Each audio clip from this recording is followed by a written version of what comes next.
Hello, my name is Paul Thomas Edward Cusick. I'm a researcher. I'm an education engineer by education. I do research in physics and medicine and chemistry and all these different subjects. I've done a lot of work in theology and biblical studies, and I found out something particularly interesting about St. John, my hometown. It's where the General Judgment took place. So we will talk about the General Judgment and how that plays out in Scripture. So there's St. John. It is what is called by Nostradamus the Great New City. One of the mayors called St. John the greatest little city in the East, and another mayor called it the Renaissance City, the new city of the rebirth. The Great New City is Nostradamus 40, lying at 45 and 66, 45 longitude and latitude. That's St. John in the 1990s. There's a few more high-rises on the skyline since then, but it's a picture I took myself. And there on Waterloo Street is what used to be on the outskirts of town, is now at the heart of town, uptown St. John. It's the Cathedral of the Immaculate Conception. The name of the cathedral was actually changed to the Cathedral of the Immaculate Conception, the Divine Mercy Shrine by Bishop David MacDonald about 15 years ago. So we'll look inside the cathedral, and that's the place where the judgment took place. So the first thing you see when you walk in the cathedral is the lobby, and as it says in Revelation, in the center of the circle is a throne. So this is the center of the circle here. This is a six-pointed star. This is the circle, and there are it says that there are four living creatures. The pillars, 1, 2, and there's one here and one here. You can't see it in the picture, but there's four of them surrounding this circle. There's the 24 elders, these blue marks on the screen. There's 24 of these, the 24 elders. And then it says there's a transparent platform like crystal, which is a glass wall here, between the body of the church and the lobby. So it shows right off the bat. Of course, this came out of Scripture, and this lobby was established in the renovation 1985. The church was built in 1854, and the lobby wasn't put in until 1985. So there's no way that they could have been planned out by one architect. There was actually 3 architects involved.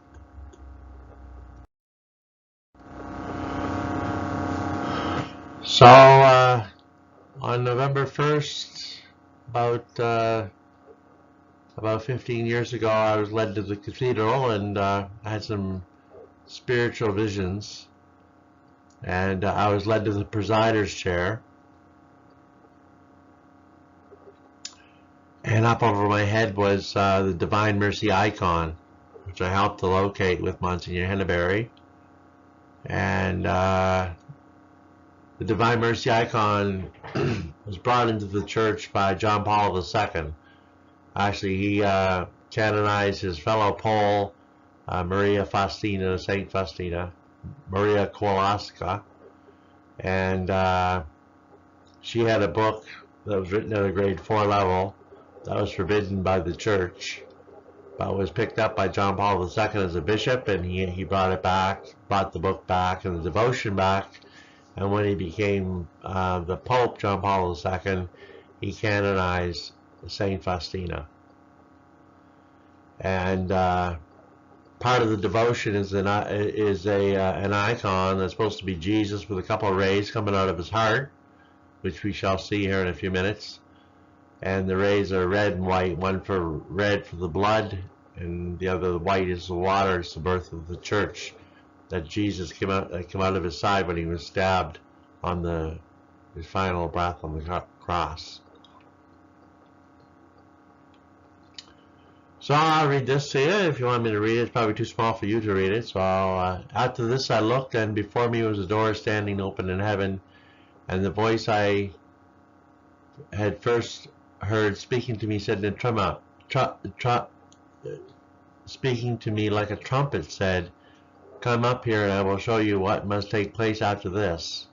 At once I was in the Spirit, and there before me was a throne in heaven with someone sitting on it. And the one who had sat there had the appearance of jasper and ruby. A rainbow that shone like an emerald encircled the throne. Surrounding the throne were 24 other thrones, and seated on them were 24 elders. They were dressed in white and had crowns of gold on their heads. From the throne came flashes of lightning and rumbles of thunder and pearls of thunder. In front of the throne 7 lamps were blazing. These are the 7 spirits of God. Their 7 statues are the 7 great intercessors. Francis, Anthony, Therese, Joseph, Saint Anne, Saint Francis, Mary, and Jude, the apostle. Also in front of the throne was what looked like a sea of glass, clear as crystal. So that's the throne I just showed you there, in the circle. In the center around the throne were 4 living creatures. They were covered with eyes in front and back. That's the 4 pillars. The first living creature was like a lion, the second like an ox, the third had the face of a man, and the fourth was like a flying eagle. Each of the 4 living creatures had 6 wings and was covered with eyes all around, even under its wings. Day and night they never stopped chanting, "Holy, holy, holy is the Lord God Almighty, who was, who and is to come." Whenever the living creatures give glory, honor, and thanks to him who sits on the throne and who lives forever and ever, the 24 elders fall down before him who sits on the throne and worship him who lives forever and ever. They lay their crowns before the throne and say, "You are worthy, our Lord and God, to receive glory, honor, and power, for you created all things, and by your will they were created and have their being." So now we move to that's the established cathedral as the throne of God. And now we'll move to the judgment. The judgment comes out of Matthew 25, the Gospel of Matthew, Mark, Luke, and John, at the beginning of the New Testament, back half of the book, or the Holy Scriptures. And they call them the sheep there, the sheep and the goats. It's actually the lambs and the goats. It's important that it's the lambs and the goats, and you'll see why in a minute. So I was led to the cathedral presider's chair, and I went up on the altar and sat down in the chair, and I looked out, and I could see on the far left, I could see souls. And your soul looks just like your body. It's same shape and same size, and you wear the same clothes you normally wear. Your hair is the same style it normally is, and you're the age you are when you die, I suspect. And your soul is translucent. Light can pass through it. It's like a bluish white, like an electrical phenomenon, like lightning. And I only recognized one soul there. It was in the front row in the aisle seat. It was a man by the name of Jerry Melanson, who was at Mass every day at St. Pius. And my mother told me, independently of any of this, that he's the only other man she would have married. But he was on the left. So when the Son of Man comes in his glory and all the angels with him, he will sit on his glorious throne. All the nations will be gathered before him, and he will separate the people one from another as a shepherd separates the sheep from the goats. He will put the sheep on his right and the goats on his left. So when I look out, and I saw these souls out the door and across East St. John as far as the eye could see, I said to them, "Away ye cursed in the everlasting fire, which was prepared for you since the beginning of time. For when I was hungry, you didn't give me to eat. When I was thirsty, you didn't give me to drink. When I was naked, you didn't clothe me. When I was in prison, you didn't visit me. And when I was sick, you didn't visit me." They said, when did we not do this for you? I said, whenever you did not do it for one of the least of my brethren, you didn't do it for me. And I got up and I left, went down and kissed the altar and I left. I recorded everything and sent it off to the monastery in Rogersville, New Brunswick, the Trappist monastery. So the second day I came back and I was again led to the presider's chair. And I was led to the presider's chair and I looked out and I could see 3 souls on the immediate right, not the far right, the immediate right. And there was Brother Anthony, who was a surgeon who had left the surgery to become a hermit up in Rogersville. And he was sitting with his white beard, on his chin on his hands. And then behind him was Brother Leo LeBlanc, who Brother Leo was the porter in Rogersville. He was a monk. He was a Trappist. And then behind Brother Leo was myself. I could see myself. And I had on the Redemptorist cassock. And Brother Anthony had on the Carmelite habit because he was a third order Carmelite. He was actually he wasn't a Trappist because he didn't follow the rule, but they made him a third order Carmelite. The Carmelites are one of the Marian orders, the first Marian order actually established in Jerusalem, or in Israel, the Mount Carmel. And then Brother Leo, the Trappists are devoted to Mary. In fact, the monastery in Rogersville is called Notre Dame de Calvaire, Our Lady of Calvary. And then me with the Redemptorist cassock on was the Redemptorists were told by one of the popes to spread devotion to Our Lady of Perpetual Help. So we had the Redemptorists here in St. John and St. Peter's Church, which is where I made my sacraments and was an altar boy.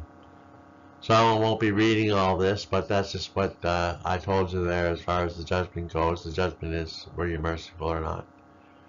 So I looked out and I saw these 3 souls. It says, come ye blessed into the everlasting kingdom, which is prepared for you since the beginning of time. For when I was hungry, you gave me to eat. When I was thirsty, you gave me to drink. When I was naked, you clothed me. When I was in prison, you visited me. When I was in the hospital, you visited me. When I was a stranger, you welcomed me. And they said, when did we ever do this for you? I said, whenever you did it for the least of my brother, and you did it for me. So that was it. Over the 2 days, November 1st is All Saints, and November 2nd is All Souls. And it took place on November 1st and November 2nd. I forget the year, but it was about 15 years ago. And I recorded it and sent it off to Rogersville. So I realized without even thinking about it that GOAT stands for God Only Allows 3 Saints, G-O-A-T-S. And LAM stands for Leo, Anthony, and me, brother saints. So Brother Anthony was known as the Golden Tongue. St. Anthony was known as the Golden Tongue because the Bible says no man can tame the tongue, and St. Anthony tamed the tongue.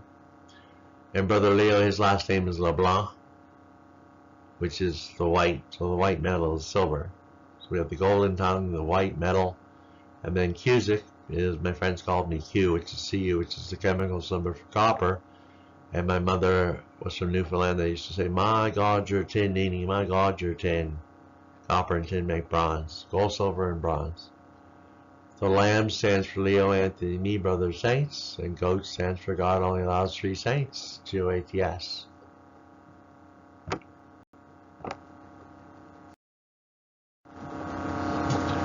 So I'll talk a little bit more about the idol. So the Antichrist, the beast, and the false prophet. The false prophet is Osama bin Laden, who is dead. He was shot by the American Special Services military. And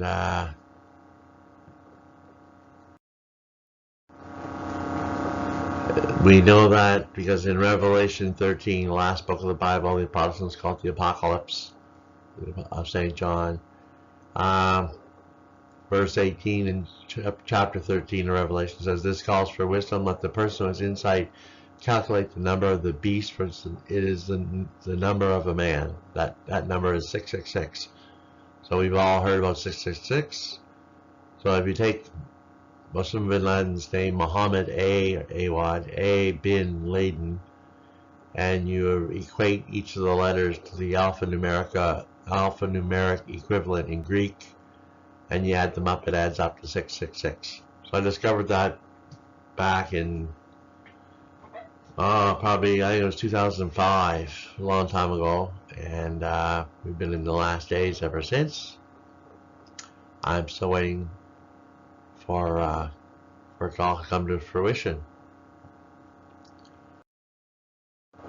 So the Divine Mercy icon is supposed to be a painting of Jesus with the rays coming out of his heart, the red and white as I explained. And at the foot of the painting is supposed to say, Jesus, I trust in you.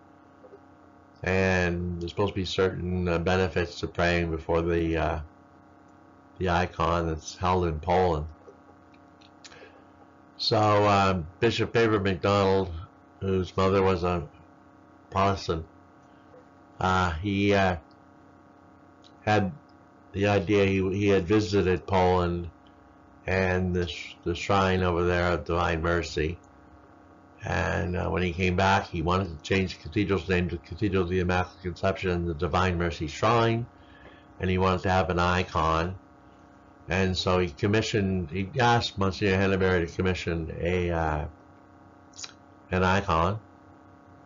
And this is what they come up with. Rennie Forrestal, who's from Fredericton, who lives in Halifax, is an artist. And she painted this, and her husband framed it. So we can see clearly that this is actually not a typical picture of Jesus. You don't have that haircut. But we see this is Osama bin Laden, and he's got the long legs. Osama bin Laden was 6'3", and the rays come out of his heart are pink for the flesh, and green for greed, money. Lust and greed, the two big sins of today. And up here we can see a face. I don't know if you can make it out or not, but it's the face of the Antichrist. You can see that there's a nose there. A nose and one eye, the other eye's blotted out, a scar on the forehead, and a downturned mouth. So this is the Antichrist. This is the false prophet. And at the bottom here, instead of it saying Jesus, I trust in you, it says Judas. It's a stylistic D. Stylistic D it looks like an S. Judas, I trust in you. And so that's the idol that was set up in the cathedral on April 3rd, 2005. John Paul II died hours before this was installed. It was installed on a Divine Mercy Sunday, 2005, and he died 9 o'clock the night before over in Rome. So John Paul not all he's cracked up to be. So that idol was behind me when I was conducting the judgment on humanity at the general judgment. There's two judgments. There's a particular judgment and a general judgment. The particular judgment is when you're dead. You're judged before you hit the floor, as they say. It's a particular judgment, and the general judgment is when everyone's brought together and judged. So there are only 23 saints actually, and I'll show you who they were here in a minute. So it says here in Daniel chapter 9, one of the end time prophets, from the time that the daily sacrifice, that's the Mass, is abolished, and the abomination that causes desolation. So the abomination that causes that desolation is the idol of the oppressor, which we just saw, the great abomination they call it as well. And it is set up, set up in the holy place, in the place it should not be. There will be 1290 days. Blessed is one who waits and reaches the end of 1335 days. So the Mass was suppressed because of the COVID vaccine on March 15, 2020.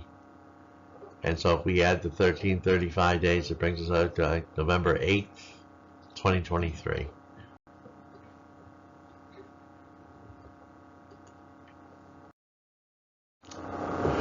So I said, why is this all happening to me? It's a strange experience, I must say. It's an interesting way to live your life. But it says the king said to them on the left and the king said to them on the right. So I'm the king. I'm the one who said the left and the right. I'm the king. So I did the genealogy for our family.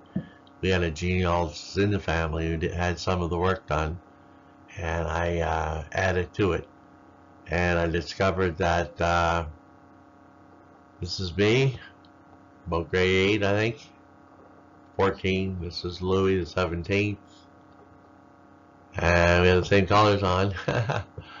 Same haircut, same part in our hair, same blue eyes, and same eyebrows, and the aquiline nose.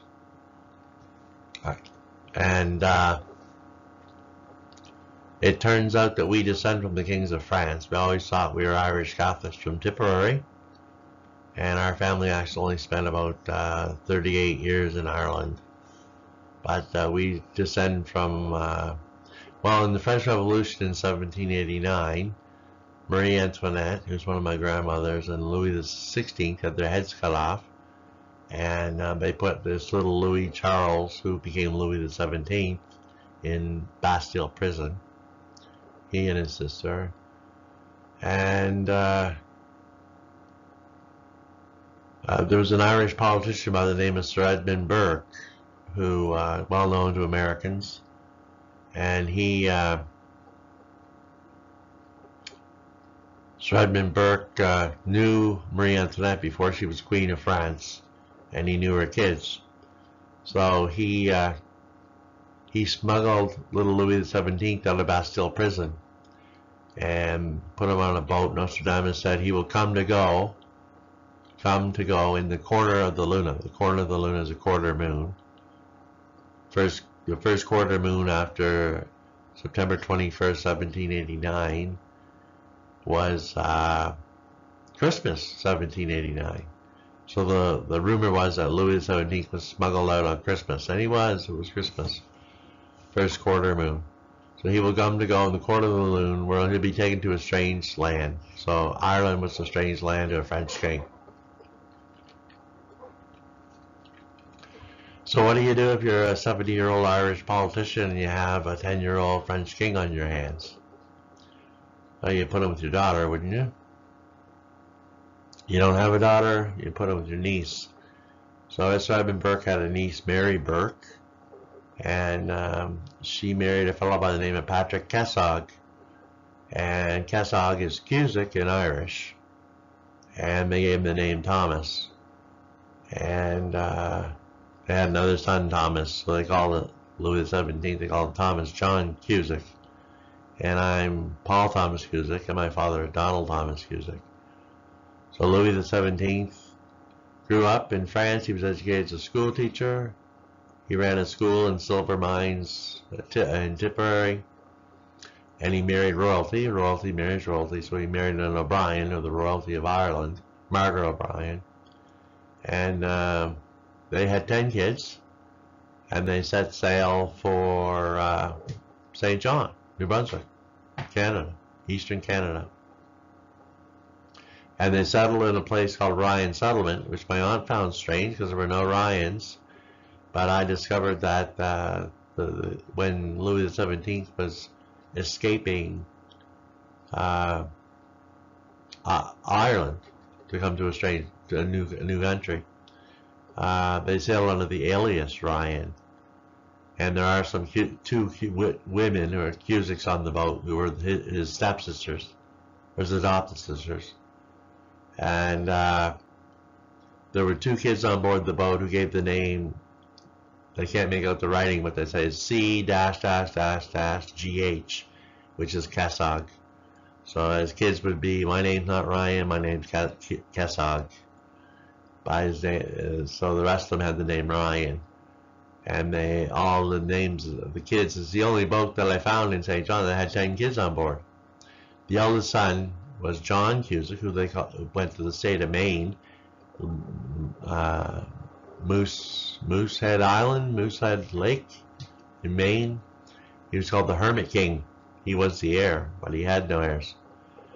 So I became the heir. I wasn't actually the heir, but I was made the king, and you'll see shortly why. Actually, I'll tell you now why. It says that well, I'll leave that for a bit. So the king is the great Catholic monarch. In the last days, there's a fellow who appears. It's called the great Catholic monarch, and it's me. And the great Catholic monarch reestablishes the Holy Pope, and who's supposed to come from the same royal French bloodline. So we have a priest in the family, and he's got about 10 years of university under his belt, and he's been a priest for 50 years. And he's the Holy Pope. It's called the Holy Pope. All the popes since John the 23rd in 1958 were anti-popes. And John the 23rd wasn't actually, the white smoke came out of the chimney, and they say Cardinal Siri was actually elected the Pope. And John the 23rd threatened that there'd be war with Russia if he wasn't the Pope. So they made him the Pope, and he came to the window a day and a half after the white smoke came out of the chimney. And there was a line of anti-popes ever since. So the next pope was Paul VI. Actually, John the 23rd brought in Vatican II, the Second Vatican Council, which Protestantized the church and destroyed the church. And Paul VI said he would carry on the work of a council. It was John the 23rd died in the middle of it, so Paul VI took it over and continued it. And John Paul I took the dual name John Paul, first one to take a dual name. John Paul I took the dual name because he said he's going to carry on the work of John and Paul, the Vatican II. John Paul II took, that was the lunar pope. He only was pope for 29 days, I think it was. And then John Paul II took over. He was pope, of course, for 30 years, 31 years or something. And John Paul II took the double name for the same reason, carry on Vatican II. And then we had Benedict XVI, and he was a Hitler Youth. and beyond him was the current Pope, who is Pope Francis, the first Pope Francis. And Pope Francis is Peter the Roman. There's a prophecy called St. Malachi's prophecy, and I think it was in the 13th century that St. Malachi traveled to Rome, as the story goes, and when he saw Rome, he dropped to his knees, and someone recorded the fact that he started listing off all the popes. So they had a list of popes from then all the way up until the current pope. The last pope is the last one in the list. And Peter just means that he's carrying on the line of the Petrine ministry, they call it, carrying on the line of Peter. First pope was Peter. And the Roman, his parents were from Rome, although Francis is from, I think it's Brazil. Brazil, is it? And so he's carrying on the work of the anti-popes. So my DNA is I had it tested. It's called L226, which is Irish type 3. Which would indicate you'd think, well, he's Irish, but we're French. It's actually the royal bloodline. L226 is the bloodline of the O'Briens, and all the royalty descends from the same bloodline. So the French throne descends from a fellow by the name of Mechir of Narbonne. They wanted to set up a throne in France. They sent to Israel for royal bloodline. So I got this Mechir of Narbonne. I don't know if he was an Israelite or a Jew. I suspect he was an Israelite, but he's of the throne of Israel anyway, the Irish royalty. And Ireland was settled by people 8,000 years, more than 10,000 years ago. But there was a fellow set up. The kingdom was, well, Melisius tried to set his sons to set up the throne in Ireland. His three sons were Heber, and Herman, and they populated Ireland, and so they have the DNA Melissa was from Spain. They have the DNA of the royal bloodline. Mihir has the DNA of the royal bloodline. And so that's why my DNA, the French royalty, matches the Irish type 3s. So they're working on that. I'm trying to convince them to look into how the Irish type 3s are some from France.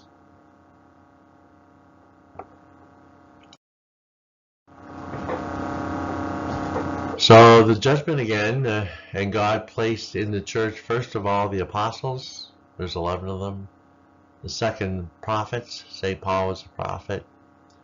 Third, the teachers. St. Joseph and St. Francis were teachers. The miracles, St. Jude, St. Anthony, Saint Therese, and the Blessed Virgin Mary. And then the gift of healing, which is St. Anne. St. Anne, good St. Anne, the healer. Of helping, guidance, and of different kinds of tongues. Add Jesus in there, and you got 23. 23 people who were saved. And all those people I just mentioned, their statues are in the cathedral. So you have the 11 apostles. You don't have Judas. You have St. Paul, who wasn't an apostle. You have St. Joachim, Mary's father, up in the, I forgot to mention him. St. Joachim, Mary's father. Mary's mother, St. Anne. And then the statues, St. Anne, St. Francis, St. Anthony, Saint Therese, St. Joseph, and Mary. And St. Jude, you don't double count because he's an apostle, so he's up there, but he's not with the other seven spirits of God, they call it. There it is there. There's, up here, this is St. James the Great. And they all shown with the instrument of their death. Over here, St. Bartholomew is skinned alive. And all the statues are all the apostles. There's the glass wall, the transparent platform like crystal. And that's the lobby of the cathedral there. There's St. Francis. And there is Brother Leo, one of the 3 saints. So you got Brother Anthony, Brother Leo, and Brother Paul, me. So I painted a picture of Brother Leo. It's not too good, but you would recognize that it's Brother Leo. He had a little bit of a slouch to one shoulder, and had a statue of the Pieta here, with Mary. And that's the 3 saints. That's me, who was just the Redemptorist Catholic.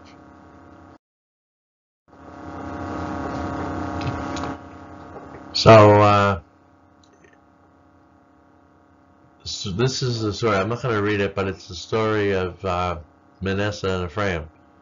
There were twins who were sons of Joseph. I should start by saying there's 2 messiahs. There's Mashiach ben David and Mashiach ben Joseph. Mashiach means Messiah, and Ben means son of. So Mashiach ben David is Messiah, son of David, which is Jesus. Son of David, have mercy on me, a sinner. And David was of the tribe of Judah. He was the second king after King Saul. And the tribe of Judah, he was a Jew. Jesus is the king of the Jews, so he's Messiah. Jesus is Mashiach ben David. Then you can Google Mashiach ben Ephraim or ben Joseph. They call it Messiah, son of Joseph, but because Mary's husband's Joseph, to avoid the confusion, they're not talking about that Joseph, they're talking about the Joseph, the patriarch Joseph, which is a couple thousand years before that. And Joseph had twin sons, Manasseh and Ephraim. Manasseh was the elder. But when Joseph was dying, he gave his blessing. He crossed his hands and gave the right hand blessing to the younger son. The right hand blessing was the better blessing. He gave the right hand blessing to the younger son. And they protested. And the father protested. These were his grandsons. I'm sorry, I said his sons, it's his grandson. His father protested. And he crossed his hands and gave the better blessing. And he said Manasseh would be the founder of a great nation too, even he's the founder of the North American Indians. And they traveled to the only tribe that left Israel and went east. They populated North America. And I have actually Native North American blood, Indian blood in me. My grandmother Jane Lake, one of my, not grandmother, great grandmothers. And so the better blessing went to Ephraim, and then there's the Messiah, son of Joseph, Mashiach ben Joseph is Mashiach ben Ephraim, Messiah, son of Ephraim, and it's me.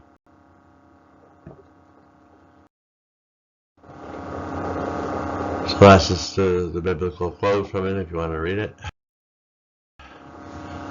So my name will tell you who I am. My name is Paul Thomas Edward Cusick. So Paul is actually the Roman version of the name Saul, and Saul was the first king of the Jews, the first king of Israel.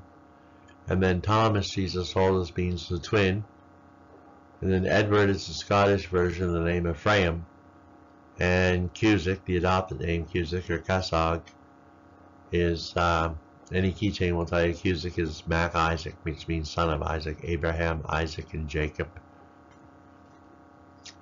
So Matthew 24 tells us, for as lightning that comes from east is visible and even in the west, so will it be for the coming of the Son of Man. So I was struck by lightning, which maybe there's a connection, I'm not sure.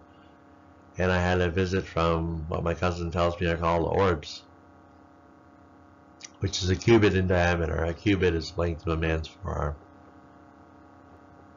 What the orb did, I don't know. It was there. I couldn't even tell you how long it was there. It might have been 2 minutes, it might have been 15 minutes. But it visited me and stayed there, and it's just a soft white ball, sphere of light.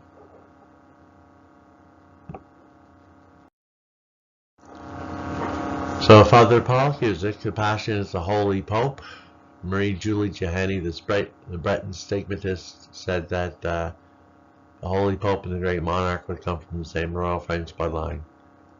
So Father Paul, after whom I was named partially, is the Holy Pope, and he establishes the New World Order along with the Great Monarch. So I'm the Great Monarch. I'm the Mashiach ben Joseph ben Ephraim, and St. John is the home where the general judgment took place. There were 23 people saved, and when the Lamb goes up the mountain, he'll be surrounded by the 144,000. So the population of St. John is 144,000. If you take all the little towns that surround the city. So that's it. That's the end of my talk.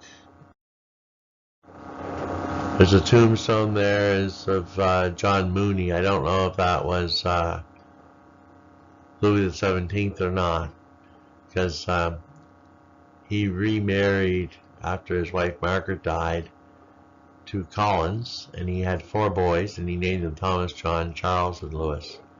So of course Thomas and John are his adopted names. Charles and Louis are his regal names. Anyway, whether he's buried in that cemetery or not, I'm not sure if that's it. But that's my talk, so I don't have anything more to say about it. And I hope you've enjoyed it, and we'll see if I can get my talk published. Thank you very much for listening.